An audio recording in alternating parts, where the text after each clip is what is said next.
Hey everyone, good evening, good evening, good evening. Yeah, welcome to another edition of Coach MirandaMiner's daily, technical charting, fundamentals, traders quotient, everything else in one channel, no? So magandang gabi sa inyo at greetings sa lahat ng naka-tune in sa Facebook, sa Twitch, and in YouTube. This is Coach MirandaMiner and we're actually broadcasting live here in Pasig, Philippines over YouTube. Twitch, and of course in Facebook Live. So, magandang gabi sa iyo at sana ikaw ay safe, ikaw ay maayos magkatapos ng 5.7 na grabe yung tremor kahapon, no? I hope you guys are all okay. And sana lahat kayo ay safe at nasan man kayo today. I would just like to say good evening to all of you and all to the listeners. And of course, sa mga nasa live feed ngayon, yan, sa Team PNL, si Ian Miguel Raimundo, si Alvi, si Oliver, si Don, si Ezar, kamusta? Anong number electric fan mo?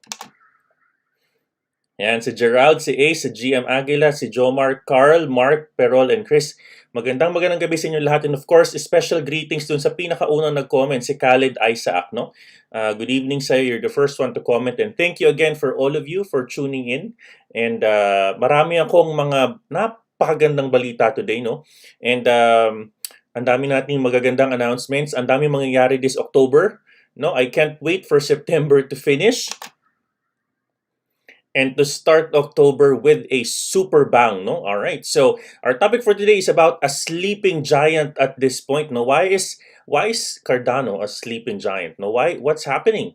No, alam niyo naman si Coach MirandaMiner umattend ng summit, no? Ng 2 days at medyo may technical difficulties kaya when I was trying to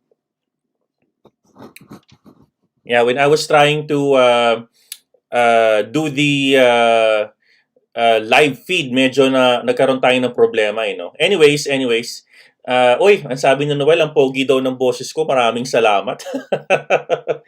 Okay, pogi ka din pare. anyways.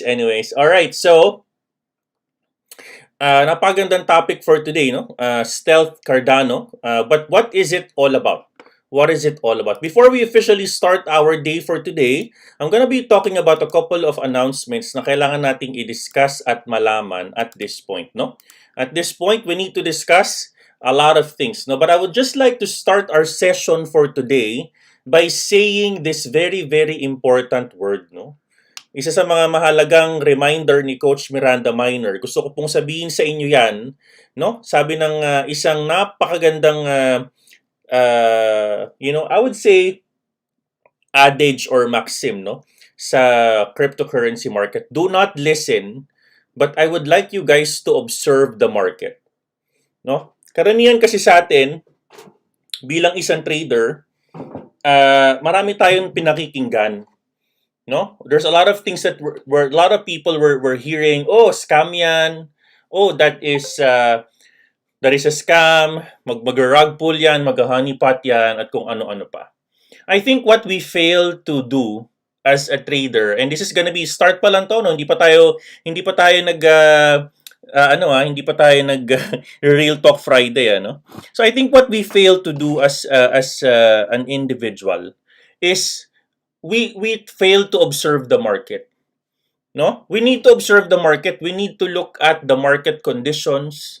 We need to look at and we need to observe, no? Ano ba yung mga important key level market conditions para you are informed, no? We just don't need to listen, we just need to observe.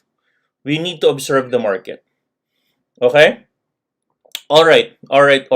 So, let's now move on with our topic for today. Of course, before we officially start as well, I would like to congratulate the graduates of our Miranda University, our Global MirandaMiner EliteUniversity graduates, no, of 2021 as of September 28, no? And of course, yung Sunday intermediate class. Magandang gabi sa inyo. Alam ko naka-tune in kayo ngayon, mga latest graduates natin. Namimiss na kayo ni Coach MirandaMiner, Team PNL, Team NFT Traders, Team Crypto Warriors, and Team Bit, no, sa beginner class. And of course, si Team TP Champions, Team Alma, Team Payaman and Team Bullrun sa intermediate class. No? So, panoorin ninyo ang ating special na edition ng Crypto Night Live kasi interviewin natin yung batch 10 graduate ng both beginner and intermediate. No, si Melo, kung saan siya ay nanalo ng 700,000 pesos. Grabe. 700,000 pesos, no? So he won that amount and basically, he was very, very profitable simply because he followed our system. No, he basically followed our system and that's basically it. No, he followed our system and he was very, very, very, very profitable. So I will challenge you guys to also follow our system and become very profitable as well. Of course, ayan, no, speaking of our October, awesome October, no? Yan, awesome October. October 2 ang ating sharing ni Melo, yan ang kanyang napakagandang thumbnail, no? Student graduate earns a life-changing profit, no? 1,000%. 1,000%, no? Grabe. Hindi ako nang ha-hype ha, pero estudyante, this is really our student, no? And October 5, I have a speaking engagement in the private schools in Parañaque. By special invitation lang naman to, ito, with a special group, no? I'm very, very excited. Thank you, Jam, for inviting us on this event. And yan, si Jam pala is napaka-humble. Isa pala tong head, no? Head and parang head ng isa sa mga malalaking organizations in Parañaque. So thank you, ma'am, for your trust in what we do and allowing us to share what we know in the group of schools there in Parañaque. On October 8, we'll have our virtual program with the Child Hope Philippines. We're partnering with the company with the nonprofit organization Child Hope Philippines as our CSR event. And of course, on October 9, our Crypto Night Live is in partnership with Sun Life Philippines. No? So noong nakaraan, we interviewed ProLife. This time, we're gonna be interviewing someone from Sun Life Philippines. Let's get to see and talk about the market conditions, market trends based on their perspective, no? Based on their perspective at kung ano-ano pa. And of course, yan, watch natin October 2. Mark it on your calendar. It's already in my YouTube channel. Set a reminder already, no? Set a reminder for you to get reminded of this very, very, very, very beautiful session, no?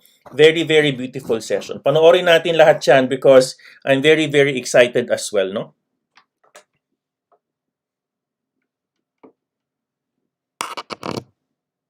Okay, so aside from this, let's talk about yan. Let's now move on with our topic. Sorry, I would just like to add as well yung ating session last Friday, yung The Power of Yet. It's already in Spotify. Please check our Spotify channel.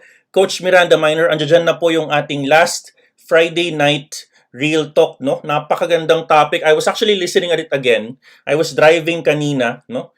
I was driving kanina and I was listening at it again sa kotse. Napakagandang message, no? I was very happy sa naibahagi ko sa The Power of Yet, no? Can you type 1 if you've listened to this already?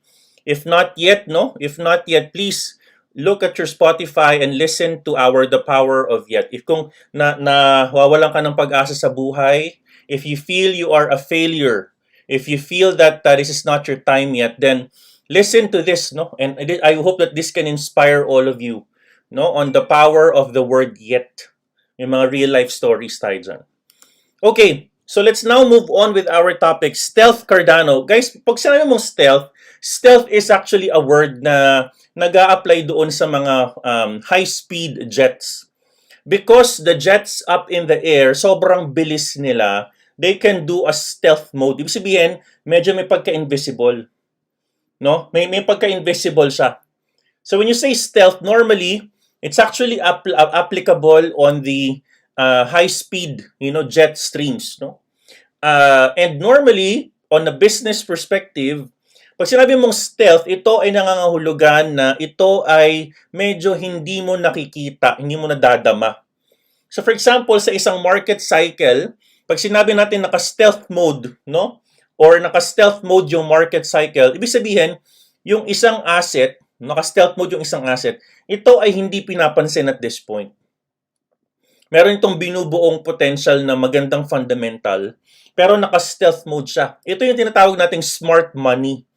No, ito yung tinatawag natin from a market cycle perspective. If you invest on an asset na hindi pa pinapansin pero malaki yung potential, that's what you call a stealth money or a smart money. Okay? But where is this sleeping giant going? Ano ba yung mga updates, no? Hindi mo na kailangan umattend ng summit because Coach MirandaMiner already prepared a good summary for you, no? Of what did they discuss during the 2-day summit. Okay? So the first one, of course, alam niyo naman, si Raccoon. Si Raccoon, ako po ay naimbitahan na umattend, no? Tayo po ay actually nagrehistro po tayo and we're able to accept an invitation to attend, no, the Cardano summit. It was a 2-day summit. Maganda yung platform nila because they have plans to do some NFTs in the future. So yung kanyang login page, yung landing page nila, it's actually sort of an NFT looking icon. And then you can travel to 7 worlds. If you travel to the 7 worlds, you get a prize, a limited edition NFT that Cardano will actually curate for you. No, hindi ko na tinapos kasi syempre ang dami yung ginagawa, no? But again, I prepared a lot of updates for you today. By the way, thank you to G. So thank you for that super chat. Maraming salamat for that. Let me just make sure I highlight that super chat for you. Thank you, G. Yan. Thank you so much for that super chat and thank you. All right. Okay. All right, let's do this together. Okay, all right. So, ayan. So, Cardano, Day 1 Summit. Ano ba yung mga diniscuss natin dyan? What are the things that they have discussed? And does it matter? Ito ba ay nangangahulugan na maganda siyang i-invest? Ito ba ay magiging magandang opportunity for someone like you na nag-aantay na mag-bull run si Cardano, no? Or si ADA, no? Alright, so let's now talk about what they have discussed. Number one, a very big news, no? One of the biggest news is actually all over the internet right now. And tinweet din siya ni IOHK, Input-Output Group, no? They're partnering with a very big company, a Fortune 250 company called Dish Network. No, guys, you need to remember Dish Network, although if you really think about it, mas siguro mag-agree si Judex dito taga-States yan, you know? Dish Network is one of the significant telecom providers, although hindi siya sobrang galing. Kumaga sa Pilipinas, hindi naman siya yung tipong Globe Platinum, no? Dish is still a Dish. It's actually a Fortune 250 company. It's also good, no? But its reach is 19 million, no? So there's going to be a collaboration partnership with Dish and Cardano Foundation to provide digital identities or DIDs on phones. Grabe, to 8 million customers. No? 8 million customers. So they will be the first one to have this feature in the 1.3 trillion telecom industry. Here's my perspective. Dish is not necessarily big, but what they're doing right now is first, you know, the power of the first. You know, the power of the first in the industry. They will be the first one to have this feature in a telecom industry. Normally, as an investor, I don't invest on telcos, to be honest. You know, I'm sorry, I do invest on telcos kapag startup. Pero pag legacy telco, naku, maiipit pera mo dyan. Although, they are a defensible stock, ha? Kahit magkaroon ng pandemic, maganda pa rin ang stock ng mga telcos, Verizon's, AT&T's.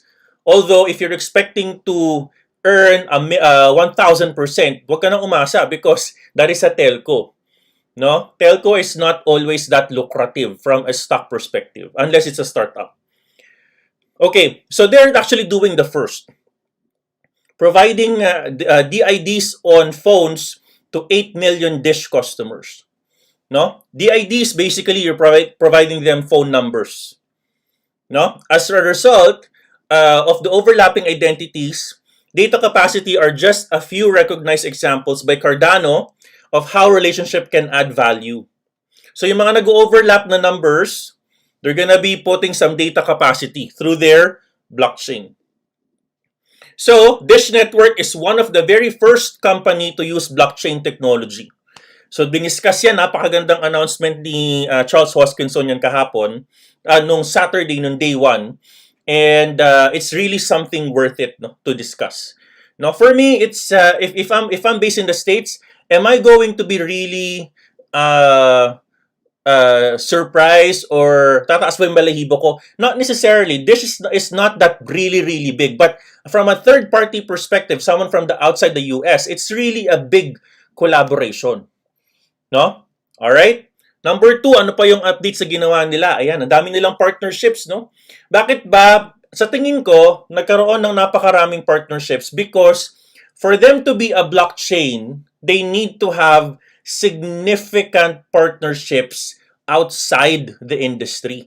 So for example, you have Dish Network, no? A Fortune 250 company which is really big. When you say Fortune 250, ang kanilang net capital, ang kanilang valuation is actually, one of the 250 best managed companies.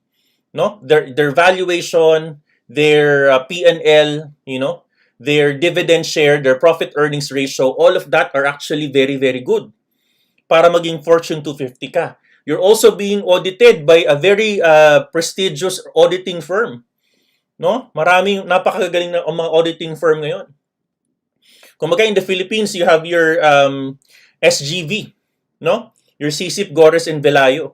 In the US, you have also great auditing firms. So for you to become a Fortune 250, you need to be something. And for you to partner with that Fortune 250 company, that's extremely very important. So another partnership with Very3, no? Bakit napapansin ninyo na may mga partnership in terms of foundation? Kasi nung nagsimula ang mga unang blockchains, maraming nag-focus on partnership with the community. Naging parang trend na yan ngayon. Noong mga unang panahon, Bitcoin, Ethereum, even Dogecoin. Dogecoin, they partnered with an Olympic team sponsoring, if I'm not mistaken, Jamaica. They sponsored that team to do the bobsledding team of Jamaica. By the way, guys, ang hirap ng bobsled. I don't know if you've tried it. I've tried bobsledding when I was in Canada, in Vancouver. Sobrang, alam niyo ba yung experience ng nagfa 5G? So if you actually do a rocket ship, listen carefully. This is a very interesting story, no? Not everyone actually is able to experience this, no?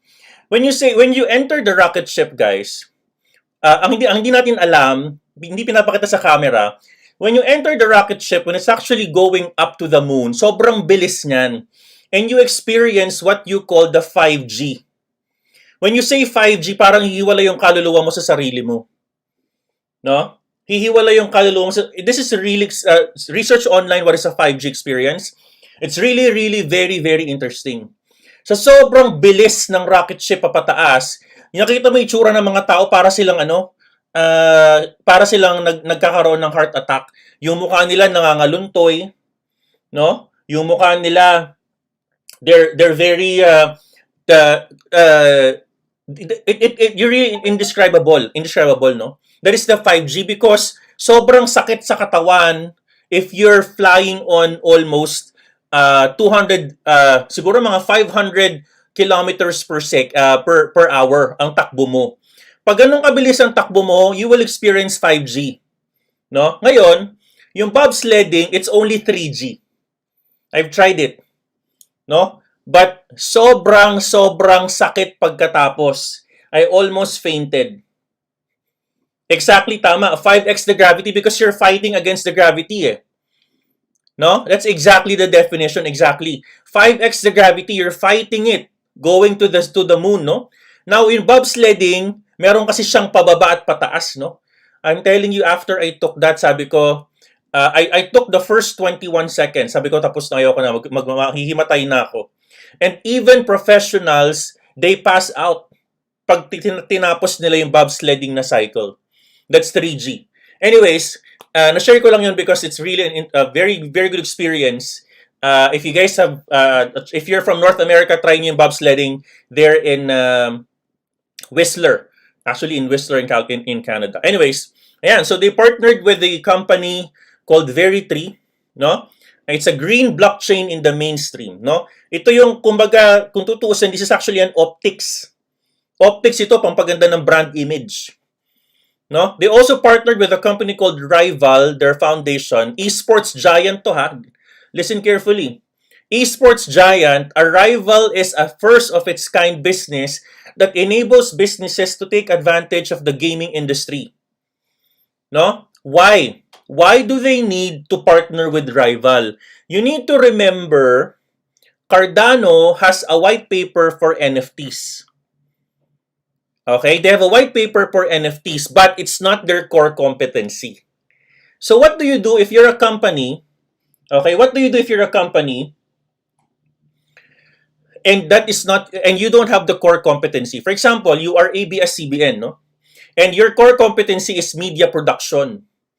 But your core one of the core competency that is not your expertise is to offer medical services. So what do? You hire medical people to talk on air. You get lawyers over the civic groups to talk about legal aspects. So what Cardano will do is that since NFT is one of the things that's not within not within the priorities, they would like to acquire or partner with a company that's really good already in what they do. And that's actually what you call Rival. Rival to build NFT marketplace for the roster of sports teams. Right? So you have your Dish Network, your Verity, your Rival. And of course, what other partnerships do they have? Meron pa, guys. They partnered with a company called UBX. No? So I spoke about partnership with reaching out. No? Ito, Dish Network is reach out to more customers, more people. Partnership for the foundation, for the environment, for the NFTs, for the care of Rival. Now, partnership with UBX to build and increase their on-chain DeFi activity. Listen carefully, okay? Their DeFi has also a very good news. Maya-maya, I will explain further. Bakit sila merong ginagawang DeFi ngayon? Because they're gonna be a blockchain, di ba? So they're partnering with a company called UBX to increase their on-chain DeFi. What is DeFi? In short, it's decentralized finance. You don't need to be regulated to do DeFi. No? UBX is a Union Bank of the Philippines financial technology, guys. Pilipinas. Okay? Pilipinas, hello. Hello Union Bank, 'di ba? So UBX has created a Cardano-based public stake pool. Congratulations, no? Their goal is to help protect and maintain the Cardano blockchain. UBX stakers can now earn rewards on their ADA. No? More on this. More on DeFi. Bakit? Mahalaga ang DeFi because to provide liquidity, to provide more income, to provide the staking capacity, to provide more liquidity to the pool, and to provide more funds. Bakit? If you have more liquidity fund, if you have more pool, you could now lend people money. You could do collateral lending. You could do borrowing. No? This is really, really, really good.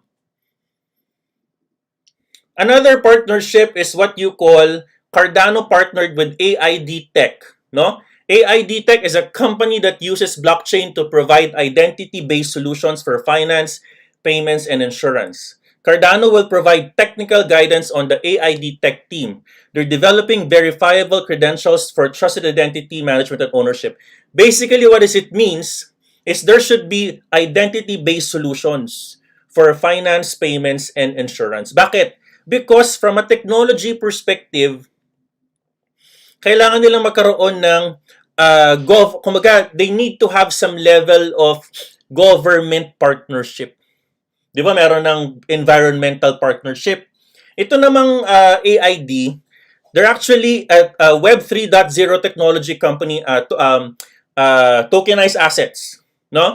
That uses blockchains and cryptocurrencies awarded by Citi, IMF, Dubai government.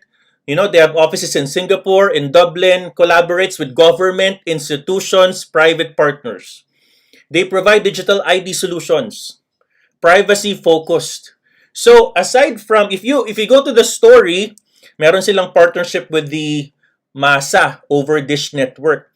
partnership with the environment, partnership with the NFTs over rival, partnership with the DeFi provider over UBX, partnership with the AID together to work with the government third-party partnerships in terms of privacy. But it doesn't end there. Cardano also partnered with Chainlink. Guys, alam niyo naman si Chainlink, di ba? You guys know Chainlink. Type number 1 if you know Chainlink. Alam niyo yan. It's also part of our cryptocurrency cap, no?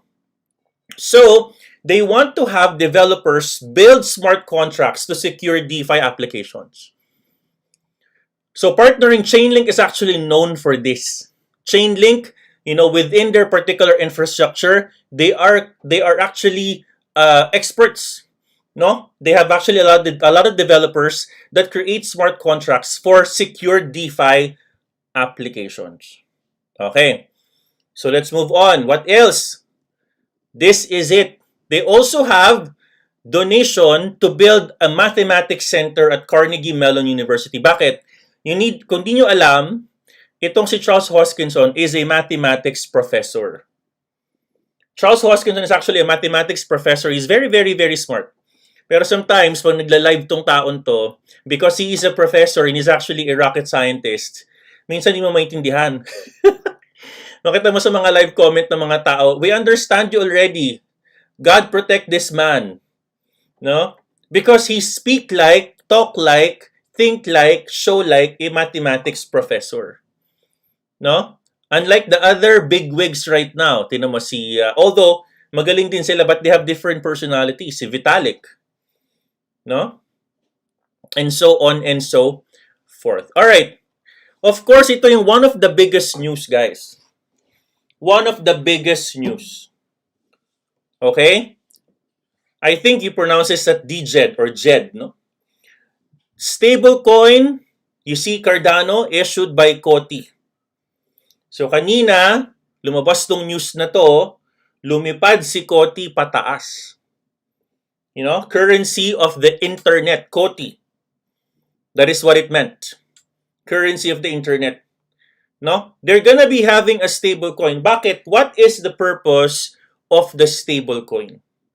Bakit kailangan ng isang blockchain to have its native stablecoin? Bakit merong sariling stablecoin si Binance? Why is there a need? No? There's a need for you to have a stablecoin because basically, stablecoin, it doesn't mean that it will provide stability, no?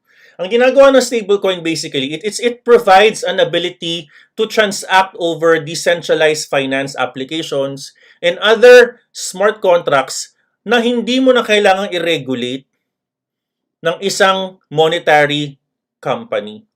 So basically, your stablecoins are a representation of an actual money outside, no? And this is really a very, very, very big news because Charles Hoskinson during the summit sinabi niya to, no, that COTI will become the official JED issuer of which is the Cardano's new stablecoin.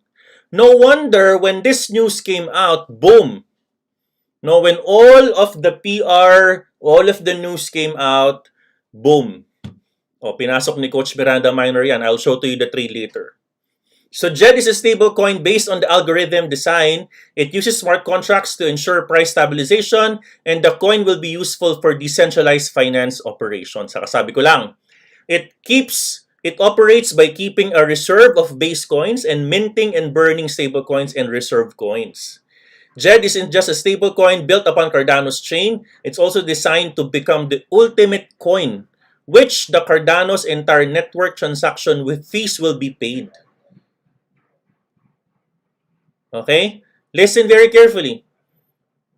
The entire Cardano's network transaction fee will be paid using this. Rather than, it makes more sense for a chain to have a predictability over transaction cost. Bakit? Bakit ba mataas ang gas fee ng Ethereum? Kasi nga, kapag nagfa-fluctuate ang presyo ng Ethereum, pati yung gas fee nila apektado. Have you ever wondered bakit ang gas fee ng BNB sobrang ganda? No? Kasi they have BNB, they have their BUSDs. No? Bakit ang ganda lagi hindi lumilipad? Bakit ang gas fee ng Ethereum? O type number 1, if it's the first time na narinig mo yan. Bakit ang pangit ng gas fee? Because the gas fees are affected by the price fluctuations because Ethereum only has Ethereum as its native coin. So ang gustong gawin ni ADA, it wants to create its own stablecoin issuer para hindi tumataas ng napakataas ang kanyang gas fees. So now tell me, is it a good news? Type number 1 kung napakagandang news for you. Diba? I think this is a very, very good news because it creates some level of stability in terms of our Cardano blockchain in the future. Okay? Type number 1 kung magandang news yan para sa'yo.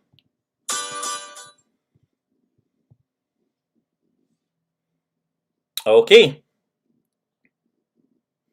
Let's move on. Let's move on. Before tayo pumunta sa charting, because I'm going to do some charting today, may mga nagtatanong sa akin, Coach, bakit ang daming FUD ngayon? Bakit ang daming FUD, fear, uncertainty, and doubt? No, Coach, bakit di ba may summit? Coach, bakit ang daming FUD? Bakit ang daming negative news? Ngayon, I'm going to share to you something. And again, this is just my opinion. I'm not saying you follow.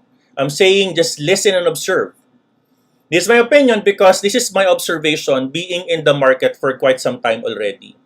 May sabihin ako sa inyo na dapat sana malaman nyo din. First and foremost, we have made some research about sino ba ang may pinakamalaking holdings ng Bitcoin daw. Sino daw may pinakamalaking holdings? So basically, based on our this particular screenshot, sabi dito, the top 3 highest hodler of Bitcoin is Grayscale Bitcoin Trust and the Chinese government. No? They have Grayscale Bitcoin Trust and the Chinese government. Oh, sabi ni Tentacles Hex, o yan ha. Oh, sana pinasok nyo na yan dahil nagla-live na tayo. Sabi ni Tentacles, yung COTI lumilipad at the moment. Ayan, very good. 'Di ba? Lumilipad at the moment ang COTI. Ay nako. Congratulations. Anyways. Ito na nga yung ating update for today.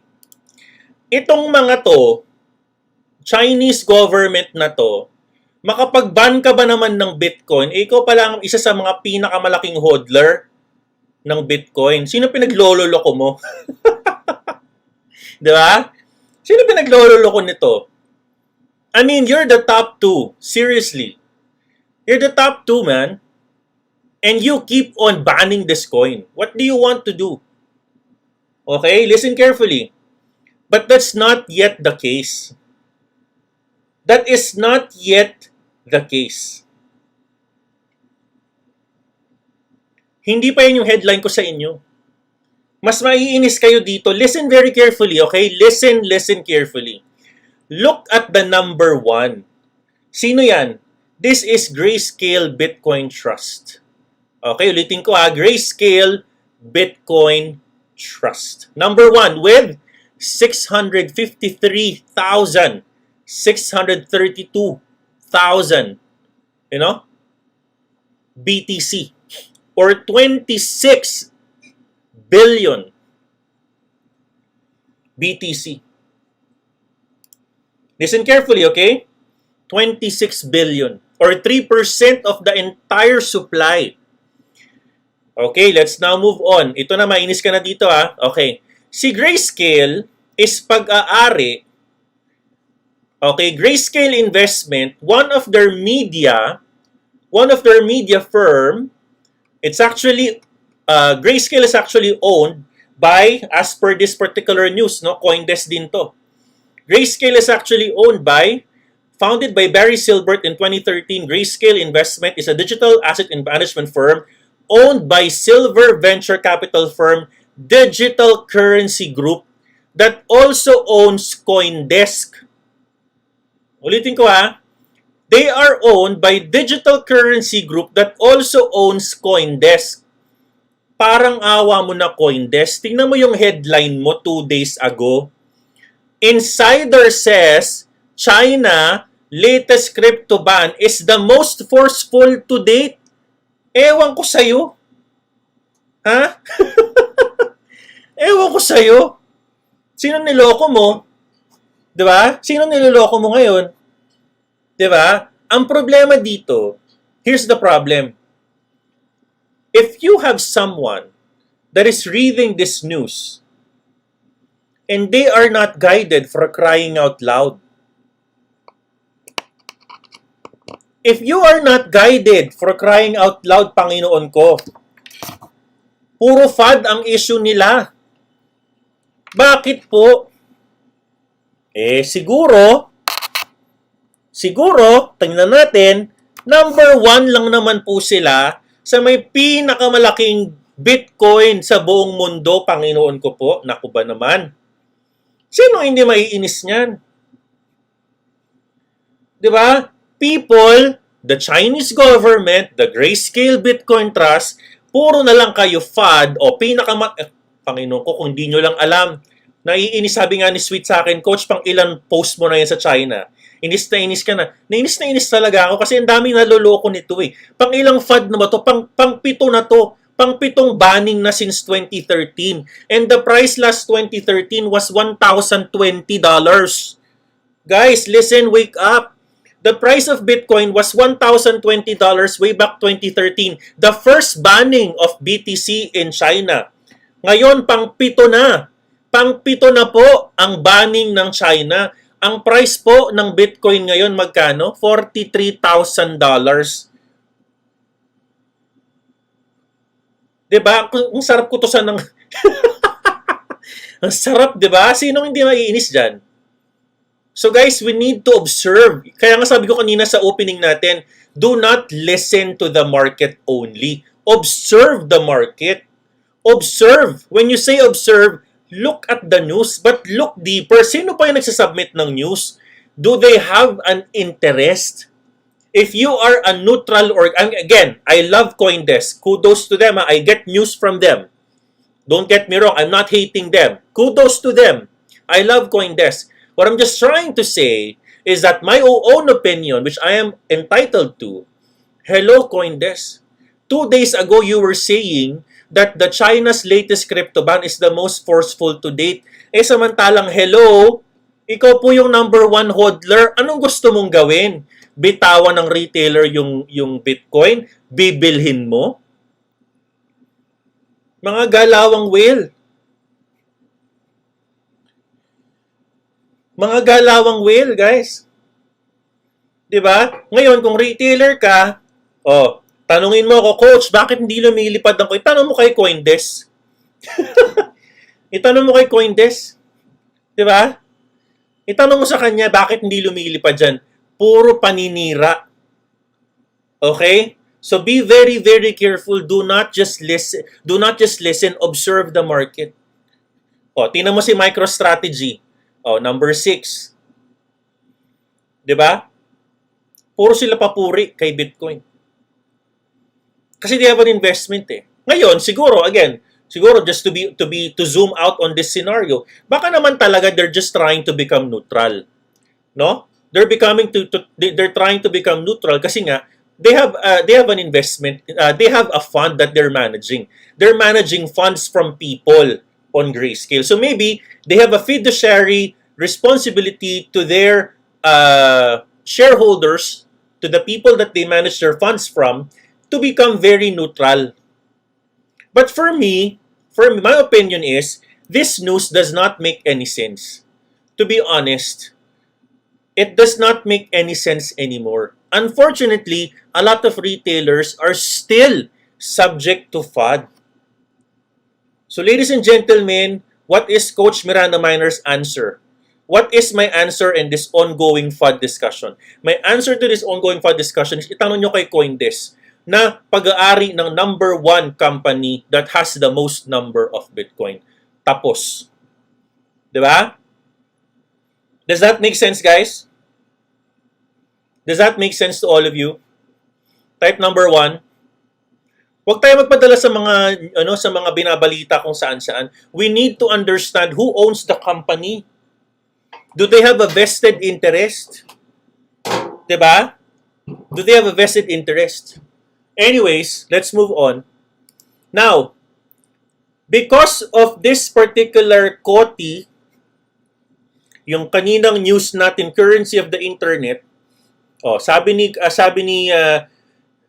ng summit, we will partner with a company called COTI to issue JED, our stablecoin. Pinasok ni, inaantay ko talaga yan. I will need to enter 0.50. Papasukin ko talaga yan. Entry price, 0.5541. Ayan, pinasok. I entered it here. No? Inantay ko yan talaga mag-breakout. Tagal ko inaantay yan. Yung Sabado pa. Pagkasabi pa lang. The moment Charles Hoskinson said, COTI, boom! Antay na tayo ng order. Dumating, kinagat, pasok. Pumasok tayo. We entered. And I think right now it's still booming. No? Sabi I'd like just to comment, sabi nung isang nag-comment sa Facebook, Coach, magko-correct pa ba ito? Sabi ko, yes, magko-correct yan. Sa resistance niya. Kasi we created another resistance. I'll show it to you later. Sabi ko, magko-correct yan dyan. Antayin mo, sabi ko, wait ka ng confirmation candle and confirmation MACD before pumasok. Magko-correct yan sa resistance niya. Tapos, an hour later, nag-correct nga. Nag-correct. So, let's try to see this kung totoo to. Let's try to look at the charting at this point. So, when we entered COTI kanina, ayan. Ito yung sinasabi natin kanina. Listen very carefully, okay? So, we entered on this particular time because there was a MACD Let me just try to maximize my screen just quick. Okay. There was a MACD confirmation on this area. There's a MACD confirmation on this area, and there was a breakout with a confirmatory candle. Beginner students, define confirmatory candle. Alam mo na yan, ha? Huwag mo sabihin hindi mo alam. Diba? Tinuro ko yan. Confirmatory candle, kaya marami na fake out, hindi nag-aantay ng confirmation. Tulad nito, pumasok ka dyan, siguro na inaurat ka na. No? So, nag-breakout dito, confirmation candle with MACD confirmation, pasok. Lumipad sa taas. Ang sabi niya sa akin, Coach, magko-correct yan. Sabi ko, antayin mo sa line na to. Nag-correct nga, bumagsak dito. No? Bumagsak dito, nag-correct. Because there is a resistance line here, ladies and gentlemen. You have 1, you have 2, okay, you have second. So you will really have a resistance line here. 'Di ba? Magko-correct ka talaga diyan. Maggawa ka ng confirmation candle. 'Di ba? Make sure. Sabi ni Mark Anthony, naalala daw niya, tama si Eggnog, siya yung nag-report ng COTI, 'di ba? 'Di ba? Tama 'yon, Mark. 'Di ba? So, malaki yung kanyang good news dahil kay Ada. Tingnan mo yung volume na to, guys. So, look at this volume. Habang nagla-live tayo, lumilipad yung coin. Binasag niya na ulit. So, ang ginawa ko, just for your information, nagbenta ako ng 50% dito, bumaba siya. Nag-abang ako ng order sa breakout dito sa 0.51 something. Kinagat siya, nabuo ulit yung aking order. Now, I have, as we speak, running $150 profit. Why? Because, nag-take profit ako on tranches dito, 50%. Nung bumaba siya, kasi nag-correct guys, no? Nag-correct. Bumaba siya, nabenta ko na. Nag-abang ako ng order ngayon sa taas dito sa breakout. O, kinagat, umakyat, boom, tumaas. So at this point, $150 because of that particular breakout. Why am I highlighting this? Because alam niyo naman, si Coach MirandaMiner, my bread and butter trade is a breakout trade. That is my breakout trade. You will notice this. Makita mo yan sa mga pinopost ko lagi. Mag-antay ng breakout, mag-antay ng breakout, mag-antay. Ito, mag-antay na, malapit na, mag-antay. Basag na, where will you go? Diba? Confirmation candle. Oh. Diba? So that is the value of waiting for your bread and butter, for your confirmation candles. Right? That is the value of waiting for your confirmation candles. Now, let's try to move on, no? So here, let's do some TAs first. Let's go with COTI. So COTI, lumilipad 0.57. Ang next area na hahanapin mo dito, here, no? Listen very carefully, okay? We'll do some TAs already here. We'll do some TAs, alright? So let's do some TAs real quick. So ang gagawin mo dito, because ang gusto mong sukatin dito, guys, is this one. You'd like to measure where will this go. So naturally, gagawin mo, kukuha ka ng fib pababa. No? Ang iintayin mo dito, kailangan bumasag ito ng 618 on this particular area, which is your 0.59 or also the resistance of this particular price. You need to wait for another breakout kasi nag-breakout na siya. Nag-breakout na siya dito. Huwag kang magpapaipit. Okay? Malapit nang mag-break ng 618, antayin mo na. The price of 618 is around 0.60. Antayin mo na yan. Huwag ka na muna pumasok. Huwag ka ma-FOMO. No, huwag ka ma-FOMO. Sinasabi ko sa'yo. Huwag ma-FOMO. Antayin yung 0.618 area dito. Pag nabasag yan, antay sa 0.60 with a MACD confirmation pasok. However, be very careful. Pag ito bumuo, listen very carefully, okay? Pag ito bumuo ng higher high, okay, listen very carefully, okay? This creates a higher high here. Okay, if this creates a higher high, but for some reason, your MACD goes down, I want you to be very, very, very careful. If your MACD for some reason it goes down, okay, for example, magre-retrace to. For example lang, let's do this, no? Let's do some demonstration here. Listen very carefully. So when it actually goes down a little bit, and then goes back up again, okay?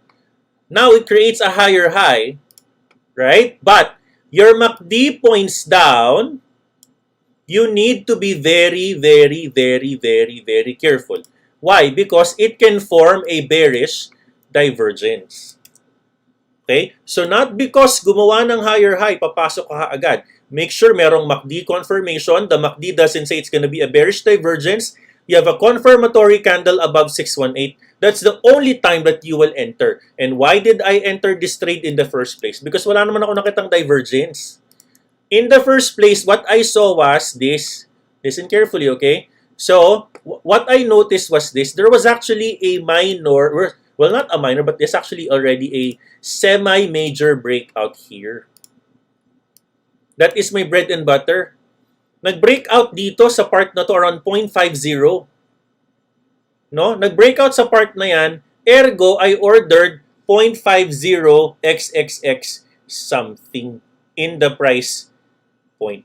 You know, 0.50541. I entered there. Right? So, wag ma-FOMO. Right? I believe kung sila ay magiging partner with ADA, I think this is going to be potentially higher. It can potentially go even higher. Now, let's try to look for any other potential directions. So just give me a second.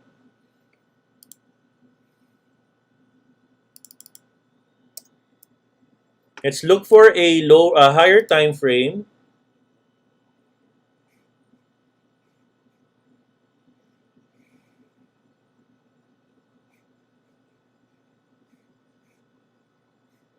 Ayan, yung swing high and swing low. Nakita agad ni Vince. Very good. Ang galing ah. Good job, Vince. Hanapin natin muna yun. Wait lang. Hanapin natin. So, meron na siyang previous. I-chart natin tong coin na to, no? Para alam na natin, okay? So, here meron kang previous resistance dito, nabasag niya pero hindi tumuloy pataas. But in this particular case, what we can do, okay. So ito na yung bagong lower low niya. No? Teka lang, kunin mo natin yung lower low na to. Ito ako kukuha ng ano, I will get a extension here. There! Ang galing! Hoy, Vince, congratulations. I-highlight ko ngayong comment. Wait lang. Ayan, i-highlight ko yung comment niya. Good job, Vince. Well done. Sabi ni Vince, yan oh. Highlight natin yung comment niya. Swing long and swing high niya. Sa 618 siya nag-bounce before bago lumipad. Very good. Well done. That's exactly what I saw here as well. Okay? Exactly. Tumungtong ng 618. Very good. Yan, pumalo ng 618. Of course, meron kang resistance kaya bumuo ng 618 yan dyan. Ayan, no? O, nakita mo yan? Ayan.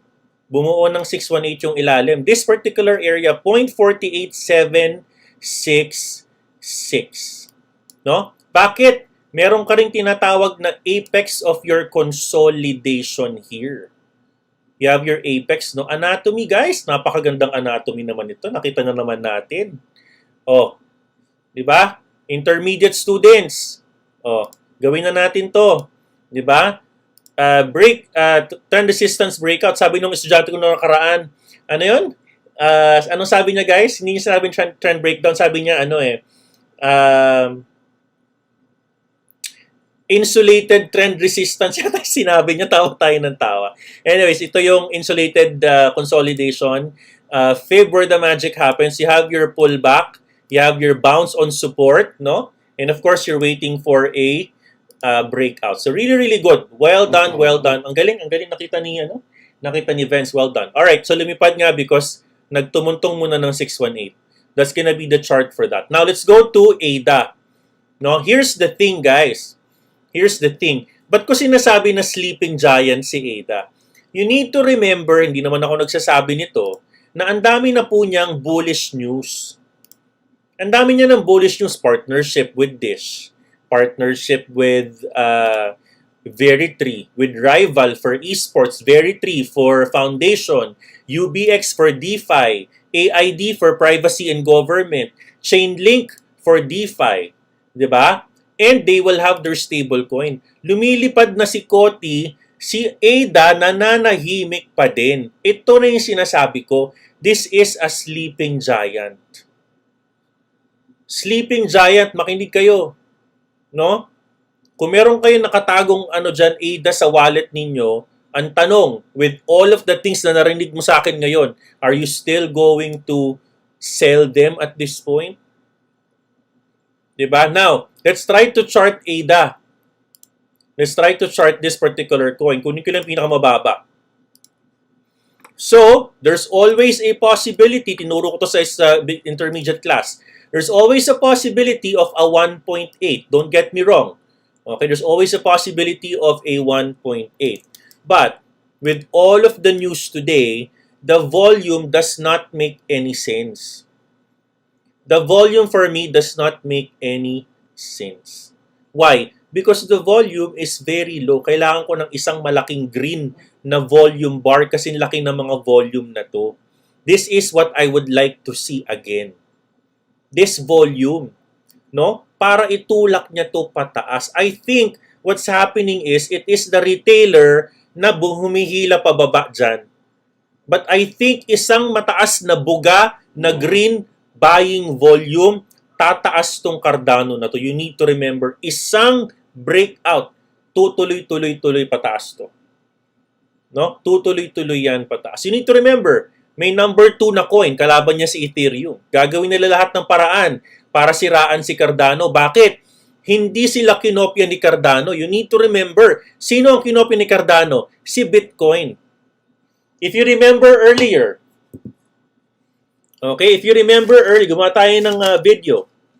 If you remember earlier, sabi natin, si Cardano, ginaya niya si Bitcoin, but ginawa niyang Ginawa niyang special. For example, si Bitcoin, ang tawag sa kanyang accounting system is UTXO. No? UTXO, no?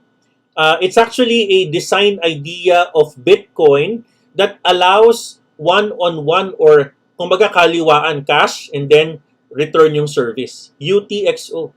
Unspent Technical Transaction. UTXO.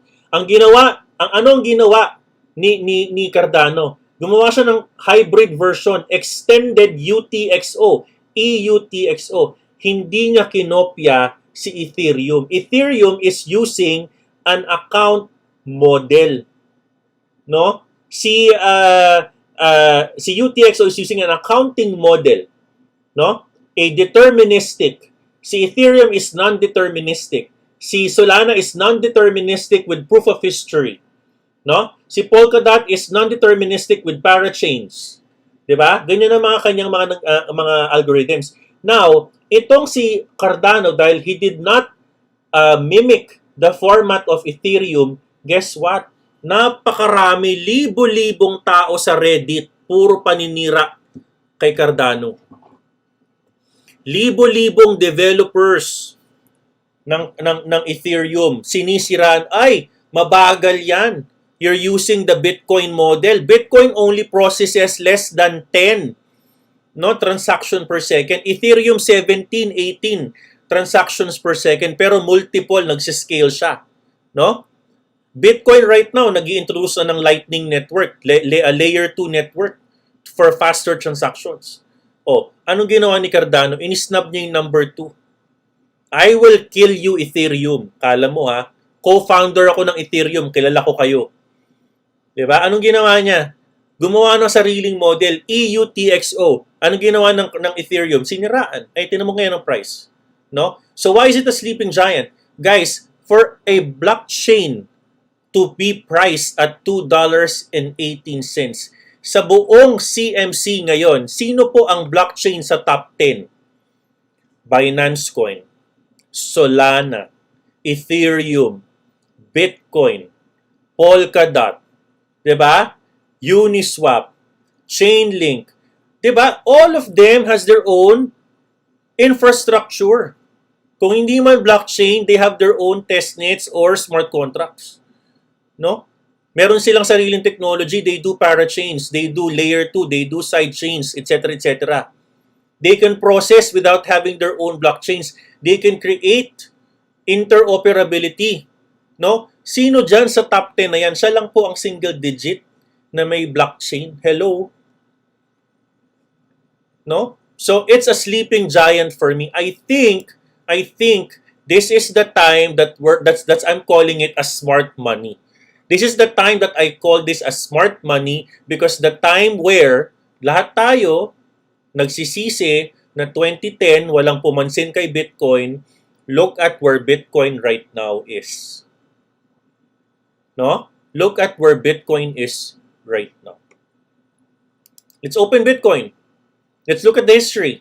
How much was the price 8 years ago? Noong 2 taon pa lang si Bitcoin, ano ang price niya? 2 taon pa lang mahigit si ADA. Ano ang price ni Bitcoin when it was only 2 years old? Less than $1,000, guys. Less than $1,000. So let's not underestimate what we can do in the year. I think what we need to do now is we need to be very, very, very far-sighted. No? We need to be far-sighted, because they will not partner with companies on the top 250 of the Fortune company if the company that they wanted to partner with doesn't trust them. Why will a company like that entrust to create DIDs? Why will Dish allow it? No? Why will they allow it? At ba't lumilipad na si COTI, ba't si ADA hindi pa eh? Meron nga kumakalaban eh. Nakadikit pa din yan kay Bitcoin. And speaking of Bitcoin, guys, you need to be, let me try to go with Bitcoin first, no? Again, listen very carefully, okay? If Bitcoin doesn't break a 45K, it would still consolidate.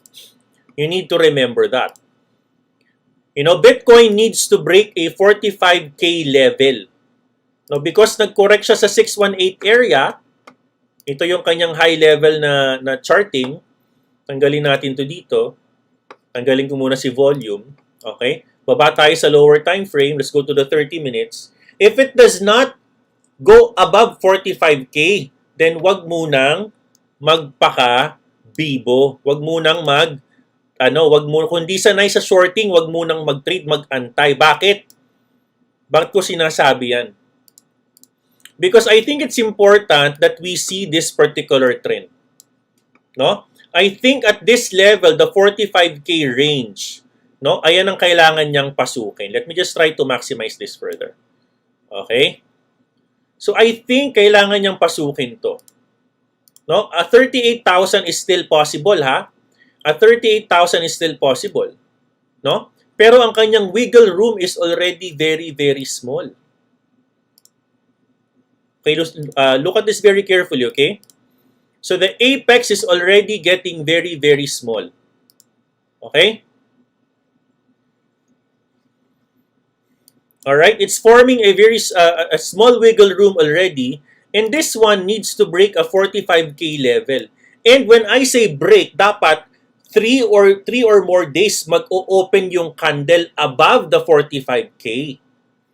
I think this particular range can continue. No, this particular range can continue this one, but this one, the triangle needs to be broken. This particular triangle needs to be broken, ladies and gentlemen. No? Ito yung kanyang breakout spot. Ito yung kanyang area of consolidation ngayon. BTC is consolidating from a 39K lower low into a 45,000 lower high. No? Ito na yung kanyang apex of consolidation. So, kailangan niyang basagin to. No? Pag hindi niya binasag yan, again, no? If you look at the other indicators, if you look at MACD, okay?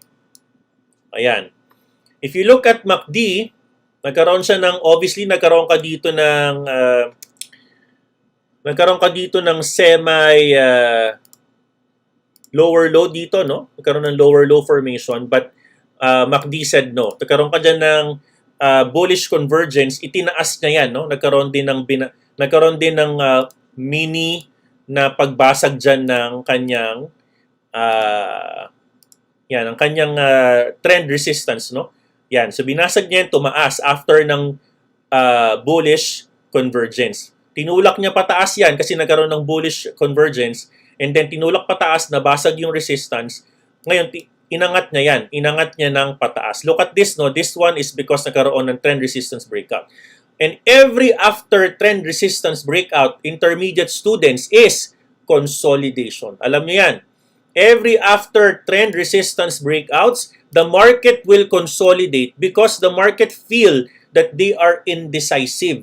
The market is indecisive. For every time nagkakaroon ng breakout or pullback, a consolidation happens. A consolidation happens. Okay? Alright, so kailangan niyang basagin itong triangle na to. This needs to be broken. No? Hanggat hindi bumabasag ng 45K level pataas at hindi nagkaroon ng confirmatory candle at least on a 1 hour, this can continue to consolidate. Is the 38K still prominent? Pwede pa din. Siyempre, sabi ko nga sa inyo kanina, isang bagsakan ko nang sinabi lahat sa live na to. May balita, no, may sariling opinion, may research, may technical, andito na lahat. Sabi ko kanina, paano nga ba naman bababa ang presyo? Yung number 1 hodler ng BTC, yung kanyang news outlet, puro paninira yung ginagawa, puro mga FUD. The market will really think that the current situation is really bad. Question, meron bang pangit sa Bitcoin ngayon? Meron bang pangit sa Ethereum ngayon? Meron bang pangit kay ADA? Wala. There is nothing. There's no negative. What is negative? The people who are creating FUD. Por Diyos por Santo, gumawa ka ng news, Sasabihin mo sa news mo, itong China FUD na to, ito na yung pinakamalala sa lahat. Sino niloloko mo? You will say this news? Diba?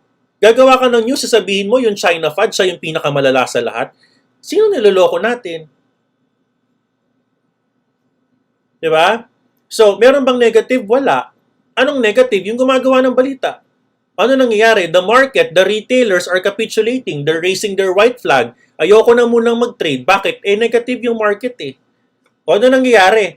Yung mga tao na nasa 35,000, yung nakabili sa 30,000, listen carefully, okay? Yung mga nakabili sa 30,000, ano ginagawa nila? Because they are scared that the price can go down to 35, they're taking profit. Itong mga nagbebenta ngayon, they are not the FUD people anymore. Tandaan mo ha, only 15% of the market, ang nasa labas ang Bitcoin. 85% nakatago na. Sino? Saan tinatago? Ng mga big whales na yan. Ayan, mga big whales. O anong ginagawa nila? Every time that a retailer is selling, they're buying it, for crying out loud. Diba? Sabi ko na nakaraan, ilang percent na ng coin ang nakatago ngayon. No? Last year, ilang percent? No? 83% last year. Nung nagkaroon ng bullish, nilabas lahat ng pera. Ngayon, bumalik tayo sa 87%. Bakit? Yung mga whales, they keep on buying coins na binibitawan ng retailers. Tataka pa kayo kung ba't bumababa yung price? Because the retailers are reacting to it. So if we, the retailers, keep on reacting negatively because of the news na inimbento, ni-recycle, ni-rehash, guess sinong talo? Tayo ang talo, guys. No? Tayo ang talo dyan. Sinong yumayaman? You need to remember, 26 billion ang hawak ni Grayscale na Bitcoin. Do you honestly believe that these people will invest this much of money kung hindi nila alam that this will go higher? 26 billion Bitcoin ang hawak nila. Do I still need to prove a point? Diba? I don't think I need to prove a point here. I think we all need to look at the market. Don't just listen to FUD. Look at and observe at the market. Sabi ko kanina sa slide number 1, observe the market. Do not just listen. Observe. Because what's happening is, the retailers are capitulating and the big ones are getting it. US government, China government, next na dyan yung El Salvador, ma-add na dyan. These are the future billionaires. The people who will control the currencies. Unfortunately, people with very small capital, they keep on selling their coins. Bakit? Magpadala ka ba naman ng ganyang klaseng balita eh? Diba? Let's try to read between the lines. Anyways, so Bitcoin is going to consolidate and you need to wait up until... Kaya si Coach MirandaMiner, why am I not always trading? Because I'm waiting for a breakout. I'm waiting for my bread and butter this time. I will try to look for other altcoins to trade. Yung mga nagbe-breakout like COTI. No? Pero Bitcoin, I will hodl you. No? I will start putting a lot of my money out. Okay? 30% kapag bear ang market. Lalabas natin yan kapag naging bull, tumaas, bumasag. No? Market wallet control. Huwag ilalabas lahat. Pag ganitong klase ng merkado nagko-consolidate, pinakamahirap i-trade yan. No? So I think that's and then other news, yan. Cardano will have their own first stablecoin. Kakalabas lang ng news sa September 27, kakalabas lang. Cardano aims to be the legitimate option in global governance from Bloomberg. Hello. From Bloomberg. Diba? Top crypto strategist predicts massive run-up for Cardano. It is impossible not to be bullish. These are Bloomberg. Listen carefully, okay? This is Bloomberg and other news outlets. No? Other news outlets. and look at the news outlet na merong investment sa Bitcoin. Ano sinasabi nila? How investors warmed to Chinese blockchain builder. Chinese. Uni token rises as China blanket ban on crypto. Ano nangyari sa headline ni Cardano? Nasa ilalim. Diba? We need to start thinking and observing this market. Because I think if we don't know who are we reading, we will be a victim of capitulation. We will be a victim of capitulation. All right? So I hope I was able to teach you and I was able to tell you a couple of things that I know and where do I think this particular market can go. I'm open for any other question. Parang napaka focus ninyo makinig, guys. May mga questions ba kayo? Sabi ni JV, pakita ko lang tong ano to. Teka lang Yan. Sabi ni JV, anong news? Pwede mag-review, anong site? Makinig ka na lang kay Coach MirandaMiner. I will tell you important news. Pero you could also go on other, you could follow. Follow individual people. Do not follow news outlets lang. For example, you're following ADA, follow Charles Hoskinson, follow IOHK. If you're following Ethereum, follow Vitalik. If you're following Dogecoin, follow the Dogecoin community. Don't just rely on news. Follow your coin. Filter. Nasa beginner class yan. Filter. No? Ayan. Super chat by Crypto Stoic. Thank you. Crypto Stoic. Nag-super chat ba siya? Hindi ko nakita. Oh, yun. Oy, salamat Crypto Stoic Thank you for your crypto. For your busog-lusog. Sabi niya, thank you. Crypto Stoic, salamat. Yan. Sabi ni Crypto Stoic, thank you, Coach. Shout out to Crypto Lucky. Yan. Hello, shout out to Crypto Lucky. Salamat. Sweet. Rad, sabi, good evening, family. Sweet. LOL, Jaser Zayas. Ano yun? Ayan. Bitcoin is great. Exactly. Diba? No? Gumagawa sila ng mga news Sabi ni Jaser, naipit pala, buti dito si Coach, always positive. Yan. Exactly, tama yan, Betors. Business talaga nila yan. Exactly. Ay, nako. Maraming buyers sa 20K ng BTC. Are they group of retailers or whales po yan? Are you looking at the tail of the tape? Maraming nag-aabang dyan. No? Maraming nag-aabang na order. Naka-stop limit buy ang mga yan. Pag ganyan ginawa nila sa COVID, gumawa sila ng FUD para kumita. Sabi ko nga 'di ba? They're creating their own ewan ko, I mean, mahirap na magsabi, baka may nakikinig sa ating Chinese ngayon, 'di ba?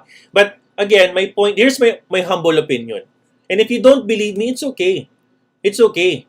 What I'm just trying to say is I'm only reiterating what's in the headlines, guys. Kung ano yung nasa news natin ngayon, no? Because that is going to help us understand. Lahat yan, hindi na kayo kailangan umattend ng summit. Ako na ma-attend para sa inyo. I will just give it to you on a silver platter. Makikinig ka na lang sa akin. Just listen to me very, very carefully. No? And I will give you an objective mindset. No? Not because I have an investment on the coin, mawawala sa akin, mawawala sa inyo, if you will listen. I'm just stating a fact. And hopefully, makatulong sa inyo. Makatulong sa inyo yan. Diba? Ayan, sabi ni New Hope, El Salvador President. Oy, Crypto Lucky. Nice one, Crypto Stoic. Thank you, Coach Bull Rangers. Oy, hello, Bull Rangers. Yan. Ayan, sabi ni Sweet, ready ka na ba sa SM? Ano yung SM sa Wednesday? Ready ka na ba kay SM sa... Sino si SM? Ikaw ba yan, Sweet? Ayan, may heart-heart ka pa Parang mayroon kang gustong gawin Yeah. Anyways, guys, I hope that you learned something today. No? I hope you learned something today, and I hope that we as a trader, I'd like to leave this message to you. We as a trader, we try to observe the market. Let me just remove the. Sorry about that. I think we need to observe the market, guys. I think at some point we need to observe the market so that so that we can, so that we can understand yung long-term scenario ng market. No? Huwag lang tayo makinig sa mga, scam yan. No? We tend to always listen to what others say. We tend to always listen to what other people are saying. No? You yourself, you need to observe what's happening. You yourself need to understand na potentially ang nangyayari, okay? A good trader, listen very carefully, okay? A good trader must have an independent mind. No? Sa mundo kasi ngayon, lalo na ngayon, may new normal, new work setup, no? May mga new ways to get rich, and of course, may mga new things na lumalabas. So maraming lalabas talaga ng mga naysayers, mga negative people, negatron, kung sino-sino. They will say, oh, hype lang yan, scam lang yan. They will always go out. But you need to remember, no, that a good trader like you need to have an independent mind. Do not just listen but observe the market. Tingnan mo yung galaw ng market. No? Doon magkakatalo lahat sa galaw ng market. No? 'Di ba? So you need to understand ano ba yung galaw niya, and right now I'm giving it to you everything in a silver platter. Ayun na nakalatag na. It's up to you now to understand or maybe even do another research. 'Di ba? Maybe do another research. So with that said, guys, maraming salamat. I hope nakatulong sa inyo itong lesson natin today. Type number 1 kung may natutunan today at may nalaman on charting. Kompleto tayo today, ha? Meron akong news, meron akong TA, meron akong mga updates, kompleto. No? Sana may natutunan ka today at tulad ni Melo, kumita ng 700,000 pesos. Sana, no? Ang puhunan niya 78,000 pesos, guys. 78,000 pesos. Puhunan niya ngayon 700,000 pesos na. Oh. Yung isang nagpatotoo din, si Enrico, estudyante natin, nakabili ng laptop. Oh, yung moderator natin si Ferdy, nakabili ng malaking TV. Oh, mga pangarap lang yan dati. Si Enrico, estudyante lang yan. Estudyante siya, not lang, but estudyante siya. No? And he's able to buy his own laptop. No? So I think at some point we need to continue to move forward, wag panghinaan ng loob. No, move forward and continue to learn. Okay? Guys, with that said, maraming salamat, and I hope natulungan ka ng ating programa today. Good luck. And yes, sabi ni Sweet yan, we will see you guys on Wednesday sa ating Coach MirandaMiner. Dear Coach, may bago na bang pangalan? Anong bagong pangalan na? Sweet Miranda na ba, Rad? Ayun na ba yung bagong pangalan ng Dear Sweet Miranda na ba? Baguhin na ba yung pangalan? Dear Sweet, hindi na Dear Coach? No? And of course, I would like to say thank you to all of our masisipag na mga leaders. No? I would like to make sure you acknowledge them. No? Leaders natin, si Nida, si Ira, si Jen, si Rad, si Sweet, and si Jerome and Mavi. Yan. Of course, salamat din sa masisipag nating mga facilitators, our awesome moderators of Discord. Maraming salamat sa inyo. No? And maraming salamat din sa ating mga facilitators and moderators in our Facebook group. Choi, Beth, Charles, Chriselle, Dan, Dolly, Joms, John, Joyce, Judex, Kim, Marian, Milka, Nico, Ricky, Shan, and Yael. Yan. And of course, lastly, ang ating mga sponsors. Maraming salamat. BingBon, BitGet, Alfie's Coffee, and Lorena Salawat from Quezon. Maraming salamat, and I hope that you guys natulungan kayo ng program natin. I will see you tomorrow at the same channel. Good luck. I love you 3,000 at maraming salamat po. Thank you.